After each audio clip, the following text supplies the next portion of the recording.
Mahindra Singh Dhoni mile stone కోసం Rohit sacrifice. Rohit Sharma selfless leader మన టీమిండియన్ cricket కి. 2018లో లాస్ట్ 3 ఇన్నింగ్స్ లో 52, 83, 111 నాట్అవుట్ స్కోర్స్ చేస్తున్నాడు. అయినా సరే ఎంఎస్డి కోసం తనని తాను రెస్ట్ ఇచ్చేసుకొని ధోనికి కెప్టెన్సీ ఇచ్చేశాడు.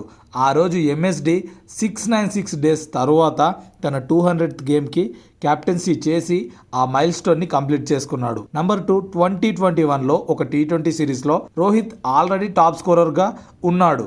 అయినా సరే తనని తాను డ్రాప్ చేసుకుని విరాట్ కోహ్లీని ఓపెన్ చేసుకోవడానికి ఛాన్స్ ఇచ్చాడు. 1061 డేస్గా సెంచరీ కోసం వెయిట్ చేస్తున్న విరాట్ కోహ్లీ ఆ మ్యాచ్లో తన 71 సెంచరీతో ఇచ్చి పడేశాడు. రో సాక్రిఫైస్ కి వర్త్ రిటర్న్ ఇచ్చాడు అనుకోండి. Game changer in T20 world cup. T20 world cup లో 121.7 స్ట్రైక్ రేట్ తో బ్యాటింగ్ చేసే రోహిత్ శర్మ ఆ వరల్డ్ కప్ లో 148 స్ట్రైక్ రేట్ తో బ్యాటింగ్ చేసి చాలా కీ రోల్ ప్లే చేశాడు.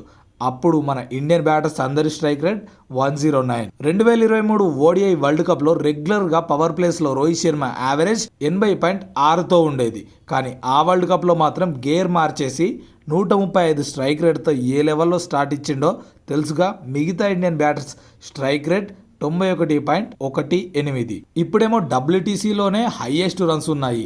అవే మ్యాచెస్లో కూడా అందరికన్నా ఎక్కువ రన్స్ ఉన్నాయి. స్టిల్ కేఎల్ రాహుల్ కోసం తన స్లాట్ని సాక్రిఫైస్ చేసి 6 ఇయర్స్ తర్వాత తను ఎక్కడో మిడిల్ ఆర్డర్లో బ్యాటింగ్ చేయడానికి కూడా రెడీ అయ్యాడు.